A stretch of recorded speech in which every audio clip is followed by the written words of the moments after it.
Recording. Okay, well, welcome everyone again. Here we are, Srimad Bhagavad Gita as it is, by His Divine Grace, A.C. Bhaktivedanta Swami Srila Prabhupada. And we're reading chapter 7, which is called Knowledge of the Absolute. And we're now picking up at text 14 of chapter 7. And there's wonderful verses. Well, especially 7th chapter has some very significant verses which I'm sure all of you, many of you will recognize as we're going through them, especially text 14, text 15, and 16, 7 to all these group of verses here. Prabhupada gives extensive purports and very interesting to read together. Okay. Nama Om Vishnu Vadaya Krishna Vistaya Bhutale Shrimati Bhakti Vedanta Shanti Namane Namaste Sarasati Devi Gauravani Vachaline Nivasisha Sunya Hari Pashtatara Satarine Jai Sri Krishna Chaitanya Prabhu Nityananda Shri Advaita Gadadha Shiva Sari Gaura Bhakta Vrinda Hare Krishna Krishna Krishna Hare Hare Hare Ram Ram Ram Hare Hare. And just a humble request as well, if one of you, some of you could put your camera on, then I feel more comfortable rather than speaking to a computer. I know there's some devotees on the other end listening. Thank you. All right. I guess you can see that on your screens. It shows you can. I've got the green line around it. Okay, let's like to read the we're having a go at the Sanskrit. Just do your best, the Sanskrit and the translation in purple. So Mother Gaia, you have your hand up. I presume it's a reading. Yes. Go ahead. So, Hare Krishna. Thank you so much. Okay. Devi Hesha Gunamayi Mama Maya Duratyaya Mame Vaye Prapadyante Maya Me Tam Tarantite. Translation. This divine energy of mine, consisting of the free modes of material nature, is difficult to overcome. But those who have surrendered unto me can easily cross beyond it. Yeah, Purport. just before you start reading, Mother, just as Mother Gaia is reading, if you could just try and identify what stands out for you in this verse and purple, something that stands out. And also just try and take a note if there's anything which is confusing or is confusing or troubling, could we say. All right, so just keep that in mind as we're reading. Again, what stands out for you and something which, or a question perhaps, something that seems not clear. All right. Hare Krishna, go ahead, Mother Gaia. Purport. The Supreme Personality of Godhead has innumerable energies, and all these energies are divine. Although the living entities are part of his energies and are therefore divine, due to contact with material energy, their original superior power is covered. Being thus covered by material energy, one cannot possibly overcome its influence. As previously stated, both the material and spiritual natures, being emanations from the Supreme Personality of Godhead, are eternal. The living entities belong to the eternal superior nature of the Lord, but due to contamination by the inferior nature, matter, their illusion is also eternal. The conditioned soul is therefore called Nityabada, or eternally conditioned. No one can trace out the history of his becoming conditioned at a certain date in material history. Consequently, his release from the clutches of material nature is very difficult, even though that material nature is an inferior energy, because material energy is ultimately conducted by the supreme will, which the living entity cannot overcome. Inferior material nature is defined herein as divine nature due to its divine connection and movement by the divine will. Being conducted by divine will, material nature, although inferior, acts so wonderfully in the construction and destruction of the cosmic manifestation. The Vedas confirm this as follows. Swayam tu Oh, excuse me. Carry on. Thank you. Prakritim Vidyan Mayinam tu Maheshwaram. Although Maya, illusion, is false or temporary, the background of Maya is the supreme magician, the personality of Godhead, who is Maheshwara, the supreme controller. Shvetashvatara Upanishad 4.10. Another meaning of guna is rope. It is to be understood that the conditioned soul is tightly tied by the ropes of illusion. A man bound by the hands and feet cannot free himself. He must be helped by a person who is unbound. Because the bound cannot help the bound, the rescuer must be liberated. Therefore, only Lord Krishna or his bona fide representative, the spiritual master, can release the conditioned soul. Without such superior help, one cannot be freed from the bondage of material nature. Devotional service or Krishna consciousness can help one gain such release. Krishna, being the Lord of the illusory energy, can order this insurmountable energy to release the conditioned soul.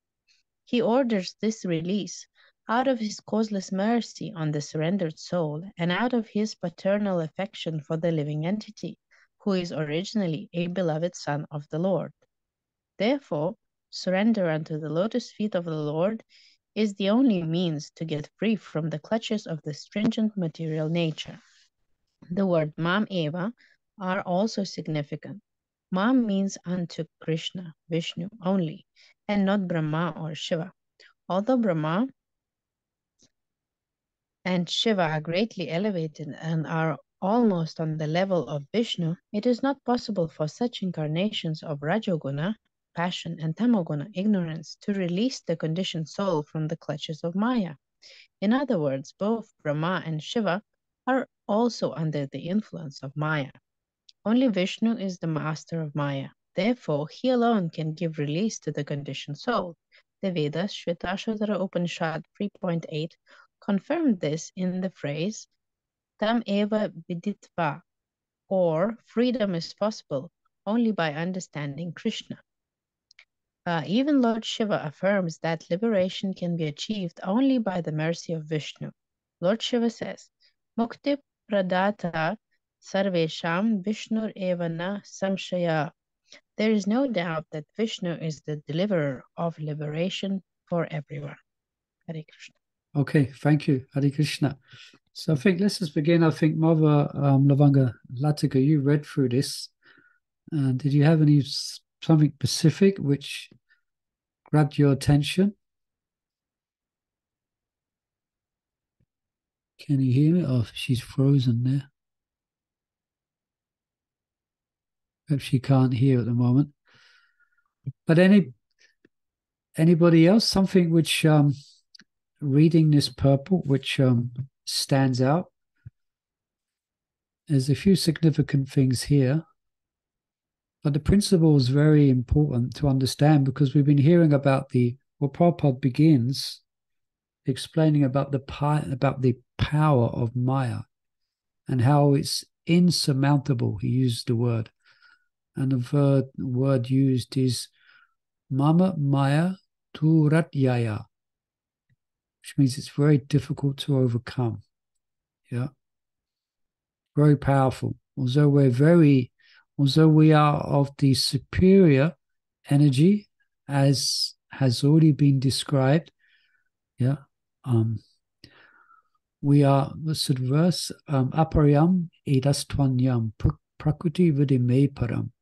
We are actually spiritual, and the material energy is inferior, bhumi apo, but we are overcome by that which is inferior. So Prabhupada is highlighting that. And I'll ask a question. Again, please, anyone, Krishnayat, if I pronounce that right, Krishna Nayi, Mother, you have your hand up.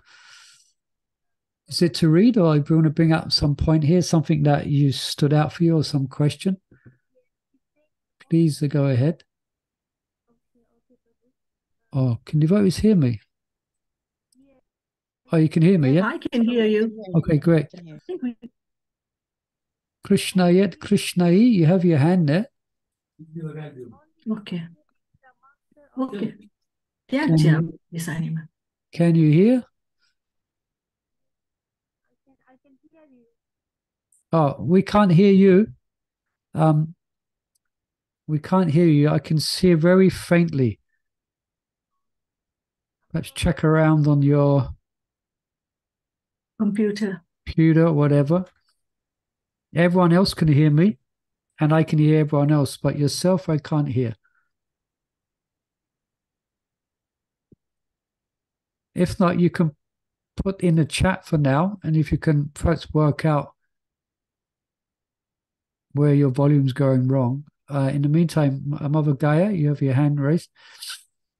Yes, I have a question. It says here that both Brahma and Shiva are under illusion, conditioned, and only a liberated spiritual master can help one get released from Maya. Yeah, So, do we understand correctly that the spiritual master is in a higher position than Shiva or Brahma? very good question. Yes. In one sense, yes. In one sense, yes, and that's being explained here. And we have examples of that that's given in our Sastra, in our scriptures about the powerful, it's in the context of the powerful influence of Krishna's illusory energy or Krishna's energy per se. So anyone could say, give a pastime where Lord Brahma was bewildered. It's the Brahma Vimohan Leela. Yeah, Where correct. So there's Brahma Vimohan Leela, and that means Brahma's Vimohan or Brahma's being bewildered. Yeah. And even in the first verse of the Srimad Bhagavatam, it does say that even great sages and demigods are placed into illusion, just as one sees water in fire or land seen on water. So from that context, yeah, and also Lord Shiva. Can anyone cite a well-known pastime where Lord Shiva became completely bewildered? Mohini Murti. Yeah. Oh, yeah. And he's been bewildered by Mohini Murti. Yeah. So I think Prabhupada there is referring from that context. Yeah. So Mam means unto Krishna and not Brahma or Shiva. Then where do you do reading that at the end? Isn't it even Lord Shiva? It's Yeah, the in other last. words, both Brahma and Shiva are the influence of Maya. All right. So I think in that context, we're looking at Brahma and Shiva being influenced by Maya. Yeah. On occasion. Yeah. By the power of Krishna's energy. So in that sense, a unadulterated devotee, it mentions a liberated spiritual master. Yeah. Now that's also quite a big subject as well, because there's two types of spiritual masters. There's the spiritual master who is liberated, and there's a spiritual master who is not liberated. Yeah. But the spiritual master who is not liberated, he is acting according to the directions of Krishna. Yeah. So for all intents and purposes, he is to consider to be liberated in that context, that he's strictly following. Therefore, he can rescue the jiva. Prabhupada speaks about this in the Chaitanya Charitamrita. There's two types of gurus, the liberated and the non-liberated. Yeah. So the liberated guru will give instructions from an objective perspective, and the non-liberated guru may give instructions from the subjective perspective. But still, they give the path of full surrender, even the non-liberated. Non-liberated in the sense of achieving Sarup Siddhi. Yeah. So does that help, Mother Gaia? It got a bit technical there. Yes, Prabhu, thank you. Yeah. And Krishna, she mentions in the chat, only Vishnu is the master of Maya. So it sees that we need to goodness. So it sees that we need to goodness or as above in goodness, above goodness. Is it correctly understood? Yeah, difficult. I think if I understood your question, yeah, well, in order for us, we mentioned this yesterday as well, actually. Okay, we have to at least situate ourselves in the mode of goodness, if I've understood your question. And then from the mode of goodness, we have a chance of reaching the spiritual platform. If I've understood the question, is it correct understanding? Yeah. I don't know if I've understood. The wording is quite difficult to grasp the question exactly. It seems that we need the mode of goodness. Yes, we do. And we're not going to get to above goodness unless we develop goodness. That's why it's described in quite detail in chapter 14. And we asked that yesterday, we brought that up as well. Chapter 14 is about the three modes of material nature. So Krishna's teaching us about the modes, so we can use the modes in order to transcend the modes. Remember we said yesterday, taking out a thorn with a thorn. Yeah. So using the modes, specifically the mode of goodness, then we have a chance to bounce to, not bounce out, or to achieve the mode of Suddha Sattva. And that's where Krishna is revealed in full. Suddha Sattva. Yeah. Okay, so back to that question then. As I was reading this, and for anybody else, something that stood out for you in this purport?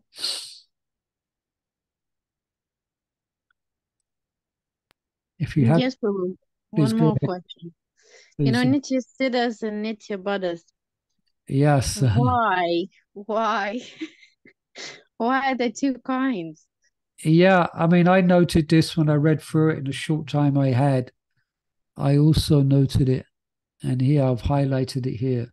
The living entities belong to the eternal superior nature of the Lord, but due to contamination by the inferior nature, matter, their illusion is also eternal. The conditions are therefore called Nitya Pada, or eternally conditioned. So another guy is asking, why, Krishna? Why don't you just make Nitya Siddha? Why create Nitya Pada? You know. So I put it as a question. Can anyone? It's a good question. So everyone's clear on the question. Why, Krishna? Why is there such a thing as Nitya Pada? Why don't you just? Why is there a material world? Why is there Nitya Pada? Why don't you just make it all? There is no such thing as the spiritual world. I mean, no such thing as a material world. Excuse me. No, I think in the spiritual world we are Nitya Siddha, but because we desired something or we have been noting, like prisoner goes in the. If you do something wrong, you go in the prison. So in the spiritual world, if you went done something wrong, then you come in the material world because that's a prison house for us, and Well, that's why we are Nitya Baddha. Yeah, I mean, But the word nitya means eternally. There is no fault in the spiritual world. So there's a perspective that we never actually fell and we came from Mahavishnu. So yeah, why? this is this thing coming from. Prabhupada says in one place in Bhagavatam, not a leaf falls from Vaikuntha. Some other guy is bringing up also. She bringing up an interesting point that yes, generally our general understanding is as that we are trying to obtain what we have lost. Yeah. But Prabhupada, in his purports, if you study closely, he gives statements which support also that we are eternally conditioned, which means we have not, or we come from Mahavishnu. Now, that's a big discussion in of itself. And when and perhaps we won't go there completely, because it's difficult to perhaps really come to a conclusion about. But let's just focus on the. Sorry, I heard someone there, but let's just focus on perhaps the question specifically Novagaya asked: why is there Nityabada? So let's put aside where we came from exactly. But the fact is, why is there Nityabada? I think then, yeah, but the point Mother Rajkishore brought up was relevant as well, because that's one understanding, is that we look towards or we did something wrong. All right, that's one understanding. All right, there's a whole discussion, and I brought up whether that is the case or whether we've been here eternally. But why is there Nityabada? There's something I have in mind, but see if I would. So put Nityabada maybe we've been here in the material world for millions of lifetimes. Well, Prabhupada says eternal. Yeah. He says eternal here. Their illusion is also eternal. It's quite mystical. So that means if it's eternal, that means we was never there. Therefore, the Kadisha soul is called Nityabada.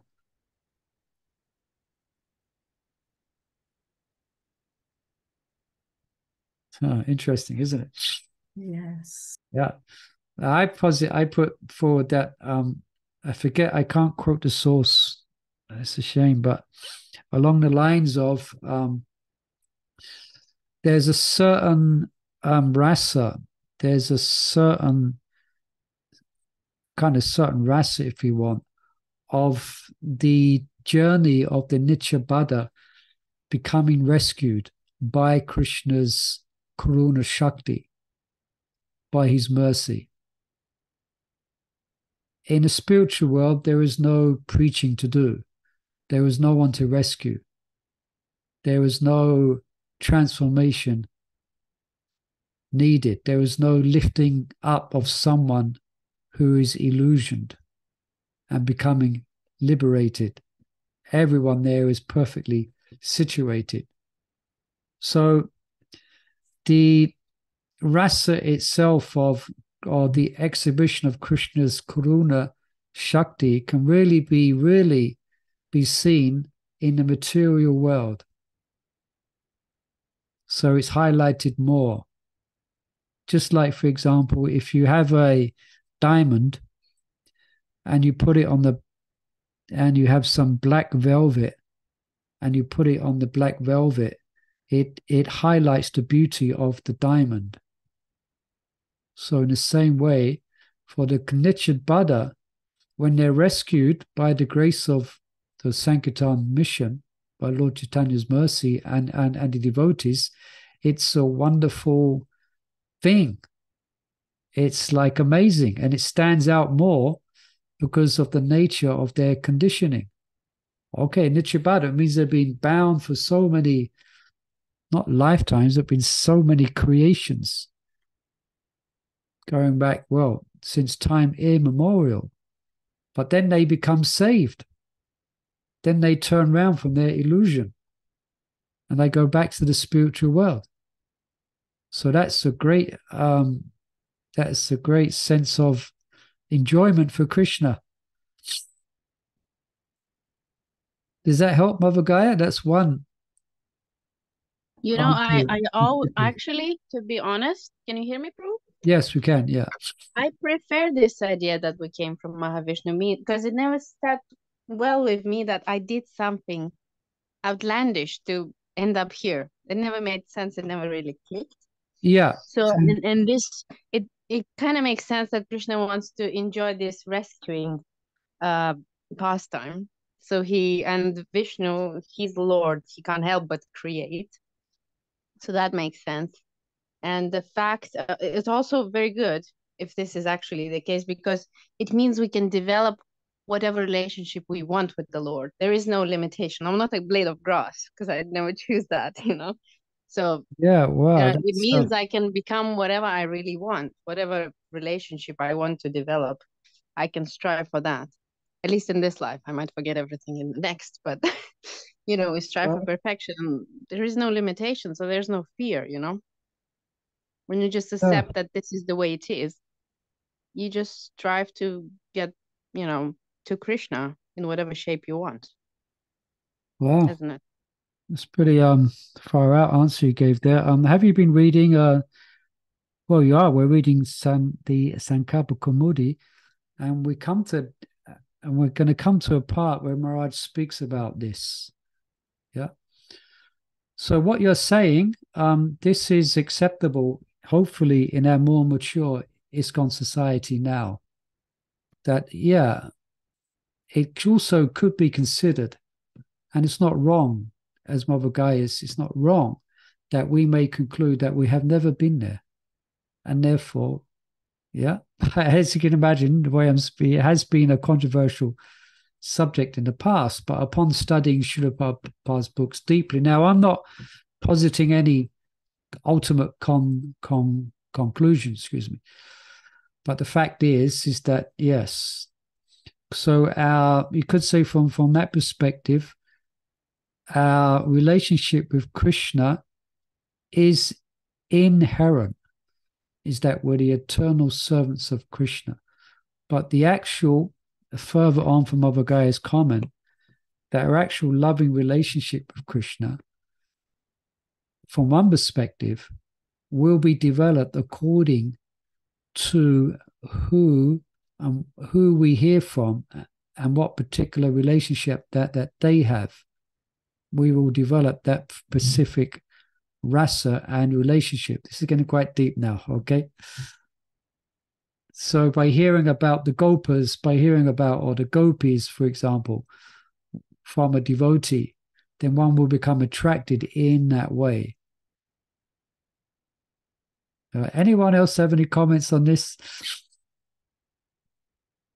Something here, above again, Krishna, you mentioned, Prabhu, can I be your other Zoom reading discussion class? You said, yeah, the Sankalpa Kaumudi, you're reading on another Zoom, if you allow. Yes, I think it should be okay, Mother. I have to check with our in charge, Mother Chandravali. But presently, we're reading another book during Kartik, which is about Mother Yasoda's pastimes, called Sri Damodar Janani. So we paused on that at the moment.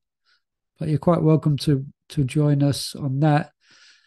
If you send this, you send your phone number, and we can send you a link to these readings if you want to join that one. So we've paused the Sankalpa Kaumudi at the moment. Okay. Anyone else have any questions on this? I actually highlighted this when I just read it before. I thought, oh, wow, this will probably be a discussion point. Nityabada. Yeah. Anything else on that, Mother Gaya? How did you come to that conclusion? Is that by just you felt like... Oh, I listened to lots to Venugopal, this Prabhu. He's amazing. All right. Who's Venugopal? I don't know him personally. But yeah, so his conclusion is shared also by other senior devotees as well. Yeah, he teaches sandarbhas, and we go through different sandarbhas. So, okay, so yeah, but there it goes. They're the sandarbhas, and that's what a few years ago, the conclusions which are there in the sandarbhas caused a bit of controversy within ISKCON. It speaks about this point, but I think we've matured a bit now to accept perhaps this is also to be considered, that we have never been there. All right. Now, don't quote me. I'm just presenting it as a positive. Yeah, I'm positing it as a possible conclusion upon studying our scriptures. Yeah, that we didn't fall from Vaikuntha. It's quite a controversial subject, but generally, our general preaching strategy generally is to inspire people, devotees, to actually try and go back to Godhead as we describe it. Try and keep it simple like that. Let's go back to Godhead. you know. So let's concentrate on that. Just getting there. All right, that's another discussion if we was there in the first place. But perhaps more relevant to us is, all right, how do we get there? You know? Yes, Hare Krishna. Yeah, and one time I was reading, I've got a little file I keep where when I come across statements where Prabhupada seems to be speaking in favor of the non-fall, then I took note of those, when he speaks about the jiva coming from Mahavishnu. But anyway, back to the purple. The point is we are in the mud, all right? And we're not there. Prabhu, some people say, Please. Prabhu, can you hear me? Yes, we can. Can you hear me, Prabhu? Yes. So some devotees say that this was Prabhupada's strategy. As you know, in other religions, they all say that we fell from heaven. So this is like his way of adapting it to the Western world. So we would understand, like, Yeah, oh, we did a sin, we fell, and he adapted, so we would accept it, rather than saying, oh, you're just inferior, Yeah, I mean, I've heard that as well, but I tend to think Prabhupada, in his books and purports, he explains it from the perspective of, in a lot of ways, he actually explains it. He didn't, yeah. I mean, there are some people who say that it was a preaching perspective of Prabhupada, but Prabhupada didn't hide it. Yeah, it may be the presentation that we make to persons generally, so we follow the same principle. Okay, go back to Godhead. So yeah, but Prabhupada did mention the other perspective in his books. It's not as if he did not say it, But again, the point is we are in the mud, so let's perhaps pick it up from that. And yeah, there's no tracing out the history of how we came to be here. So it's very difficult. We are controlled. So why are we controlled by the inferior nature? How is it? This is a question. If we are superior energy, how is it that we're controlled by something that is inferior? Papa says it. Yeah, because we're actually choosing the material energy with our free will. Yeah, but why are we choosing it? Because we've contemplated it and we've got a desire to enjoy it. Yeah, so why are we contemplating it? Because we're devoid of knowledge of the Supreme. That's the devoid of knowledge. Yes, but because we're very small and the material energy of which we are in is very big. Yeah, okay, we are superior energy, but we are in the in the depths of the material worlds. Yeah, so we are overcome. We are influenced by the inferior energy. Yeah, just like we may experience. I mean, we experience, isn't it? Sometimes we have an opinion and then we're influenced by others' opinions or we're influenced by the surroundings. Yeah, we have a tendency to become overcome. Yeah. So Prabhupada speaks like that quite often. He doesn't specifically express it here. He says here, even though the material nature is inferior, because the material energy is ultimately conducted by the supreme will. Devi Ishagunamayi. So that's another aspect. We cannot overcome it. I just have got to do some muting. Excuse me. I think Mother Lavangalatika's Hare Krishna. I can't find them. 1 second. Hare Krishna. What? I can't find the mute button now. Anyway, Hare Krishna, let's go on. Right. Yes. Any other questions or comments on this? About we're just looking at why we're here and our situation. Okay. Okay, I just muted there.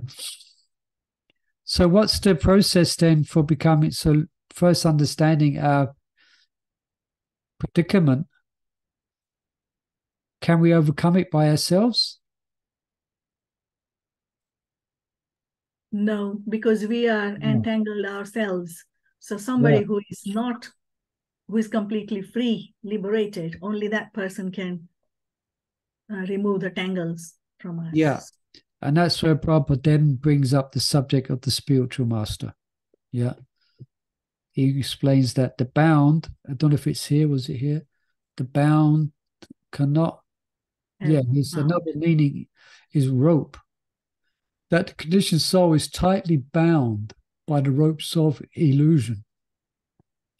And those ropes consist of those three ropes. Modes, three modes. Correct. The three modes of goodness, passion, ignorance. Yeah. And yes, and they are interwoven. It's not just a single mode is there, we can chop it off and then go to the next one. All three are interwoven into a thick rope. Yeah, just That's like what I was confused about. Yeah, you can see this pavitra I have. It's made up of how many? Is it 1, 2, 3 ropes, isn't it? Yes. Yeah. And now it's all it's bound like that, So So we cannot free ourselves, we need someone who is unbound. Yeah. He must be helped by a person who's unbound, because the bound cannot help the bound. The rescuer must be liberated. So then we discussed a little bit about the spiritual master. Yeah, he's considered to be liberated. And I brought out there that the spiritual master may be non-liberated in the sense, but because he's acting according to Krishna's instructions, he is empowered to deliver the jiva as well. And is considered in that sense to be liberated to the degree that he follows the liberated soul's instructions. All right. So this is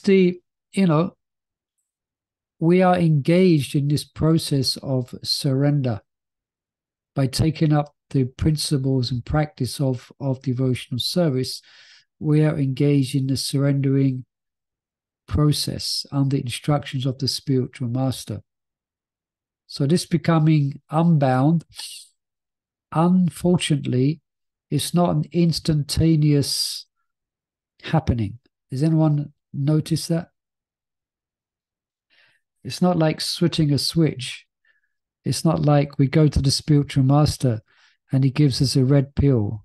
We eat a red pill and that's it. We're free of all illusion from that time on. But it's not like we go to the spiritual master and he puts his hand on our head, then zap. No, because our conditioning is so deep. Our condition is so conditioned. We are so conditioned that in general, it's a process of becoming unbound. Yeah. And the spiritual master takes us by the hand and leads us through this process of surrender. And to that degree we follow, to that degree we can experience freedom from the stringent laws from Devi Isha Gunamayi. Let's check the time. Yeah. And then in the end, this is nice. I like here, he orders the release out of his causeless mercy. Yeah. So at some point, things will become easy. Yeah. That's when we have to prove our sincerity in wanting to be unbound, in wanting to obtain Krishna. Then at some point, we become Jivan Mukta. Yeah. It will not be a struggle. Yeah. So anyone can tell us what the 6 principles of surrender are? It's called Sharanagati. Anyone know of that? I'm sure you've heard of it. There's 6 principles. which is a devotee's lifestyle, which we are cultivating. I've got it. Go Give on. up the unfavorable. Yes, Appreciate Mother the Krishna's favorable. on the right path. So anukul yasha shankalpa. I looked up this before. That's why I've got it on hand. Yes. So or rejecting things unfavorable for spiritual development. So it means we have to yama and niyama. We have to make, if we want to be free from the influence of this powerful illusion of the material energy, we have to make some adjustments in our life. Yeah, we may have to. There's some things that we may be doing that we have to stop doing. There's some things we may be watching that we have to stop watching. Yeah, there's some things that we may be eating that we have to stop eating. There's some places that we may be going to that we have to stop going to. All right. And it's not just negative. There's places which we should start going to. There's food which we should start eating. You understand? And there's songs which we should start singing. So we replace it. So this is anukulasha and pitikulasha vajana. Accept what is favorable.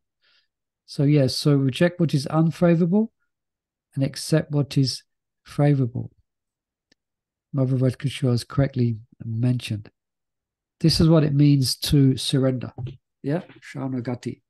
Any questions on this or these 2 points?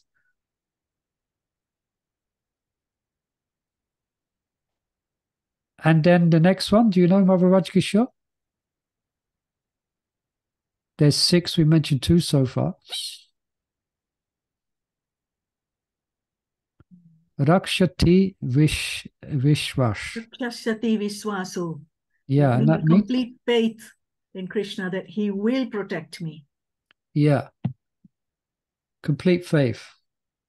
We might not be able to picture exactly how, where Krishna is going to rescue us from this mire of nescience, but we know he will. Yeah, we have complete faith in him. Yeah. We may not be able to, we may not understand how by surrendering to Krishna, we're going to make ends meet in our maybe family situation, or whatever it may be. But we should have faith that Krishna is going to, if we take to Krishna consciousness, he is going to be our protector.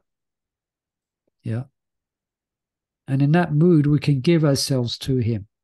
Yeah. We can let go of what we're attached to and give ourselves to Krishna completely, so to speak. What's an example in our Sastra of someone who at one point surrendered utterly to Krishna and that person was rescued, where at first they had some hesitation of completely surrendering? A very famous story in our scriptures. Is it Sanatan Goswami? No, I'm thinking of something else. I can give some clues if you like, but let's see if we can get it. Someone who was in a very difficult situation and was still not completely surrendered to Krishna. Then they completely surrendered to Krishna. And at that point, Krishna protected them. Draupadi? Yes, you got it. Draupadi. Yeah, we know the pastime when she was attempted to be disrobed by Dushashan. Yeah, she had hold of, she was calling out to, hey, Govinda, but she still was holding on to her sari, which was being pulled by Dushashan, a powerful Kshatriya with the strength of 1,000 elephants. And here she was, in complete futility, hanging on to that sari. But then what happened? One point she saw it was useless, yeah? Then she took her hand off and she put both hands in the air. Hey, Govinda. So she was practicing this principle of complete dependence on Krishna. Yeah. Yeah. Just like anyone experienced when I was young, I used to go swimming, and then your friends dare you to go on a high diving board, the highest diving board, you know. You have to have faith that the water's going to break your fall. Yeah. So obviously you're only going to dive if there's water there. Yeah. You have faith in the principle that water's going to break your fall. So in the same way, we should have that faith that Krishna is going to break our fall. Yeah. So complete, yeah, as Krishna as a soul protector, and what's the time? Yeah, as soul protector and guardian. Yeah, Krishna's watching over you. Krishna's watching over us. Yeah, that will, yeah. And carry on over Vajkashoi. So we have 3 now. Sorry, we got 4. 4, You excuse got me. the favorable? No. No, we got 4. You're correct. Yeah, faith and protection. Yeah. Favorable and unfavorable. So Yeah, it's that's 4 of them. 4. And then 5.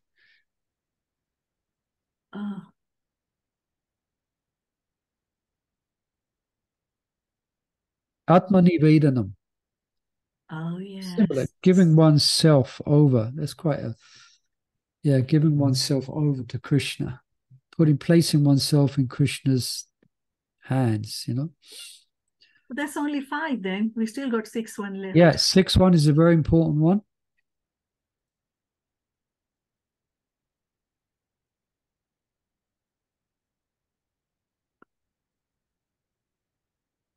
When I say it, you would say, oh, yes, how could I forget that one? This one's more about self-reflection upon the self.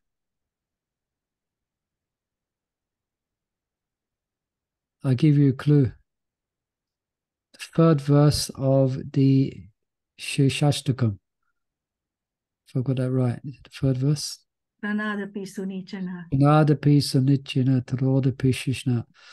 Manina manadhina kitanaya sadahari. Yeah, so coming to terms with the fact that we are, as in this purple explains, completely helpless. Yeah. Humility. So Yeah. it will be total surrender or humility? Humility. Helplessness. Humility and helplessness. Otherwise, why would you surrender if you're, if you're still, yeah, if you don't feel helpless and humble, yeah. So Krishna is typing away in the chat here. Let me just read some of this. Yeah, lack of motivation. Oh, so you gave a phone number there. Okay, I'll have that. That will be saved. But the spiritual master, yeah, we may have a lack of motivation, but the spiritual master will motivate us by his guidance that we may keep going. Yeah. So he is surrendered. He is surrendering. He is surrendered. He has stepped over the other side. So that by following him, by seeing his example, we can follow. By Shaunagati, when we pray to Nanda Kumar, praying, accepting favorable things, and she's right here, praying through surrendering mood and complete faith will protect us. So Shaunagati, complete self-giving by teaching humbleness. Yes, these are the principles of Shaunagati. Right. Right, so this is Devi Esha Gunamaya. Mamam Marja Tarateya. Mam Evi Papatyante. Mayam Etam Tarantite. Anything else we'd like to share from this often quoted verse from Prabhupada and quoted by devotees? It's one of the verses that many devotees will quote in a class. I think we've covered the main aspects of it isn't it? Anything else anyone would like to bring out?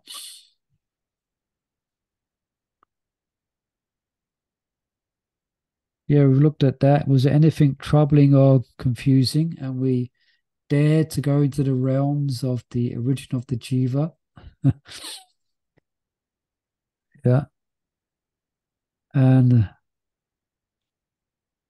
did anything make us think differently? Anything you heard today that is going to make you thinking a bit different? I'm just trying out these questions as an experiment to see how you relate to them. This about the Nitya Baddha, because I always Yeah, yeah, yes. That was very interesting finding out. Yeah, good point. That's definitely make some of us think different. Yeah, it made me think differently when I first started to hear my spiritual master bring up this different side and contemplation as well. Yeah, and anybody else? It's different for anybody else who's listening. You may not have been open to this type of conclusion. But again, don't quote me saying we had this class and Mulimar said we didn't fall from Vaikunta. Otherwise, I get in trouble. I just bring up it's a good discussion, especially Vaishnava has been studying Prabhupada's books for some time. So yeah, thank you, Mother Radhkishore. Think a bit differently. And anything we may change in a way that we're living our life upon hearing this discussion. And I'm testing these questions out to see how you or we can relate to that. Anything could change.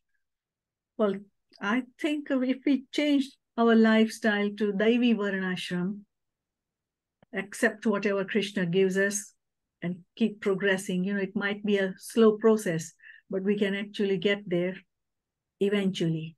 Yeah. Why'd you bring up Devi Varnashram? Because that's the culture where we can practice the principles of surrender. Is that why you bring it up? Huh? No, it's the three modes of material nature, which makes into a tight rope. Now, we can't cut the mode of ignorance first and then mode of passion. You can't do it because it's a tight rope. But when we are born in a Sudra family, progress from there to the Vaishya family. So we've broken the mode of ignorance and we are into the mode of passion and ignorance. Then when we move up into the Kshatriya family, we've broken up the first two and we are in a passion. Oh, really? Interesting. But our principle is just surrender unto the Guru. And that's if we are lucky enough to meet a Guru who can take us straight back to Godhead without worrying about the Varnashram. Yeah. But the thousands of people who are not that lucky, I understand. If they enter the Varnashram. Yeah. Maharaj Kishore is bringing up an important point here for world domination of Krishna consciousness. And that's our bold desire. We want to dominate the world with Krishna consciousness. Realistically, it's going to happen through the establishment of Varna and Ashram. Yeah.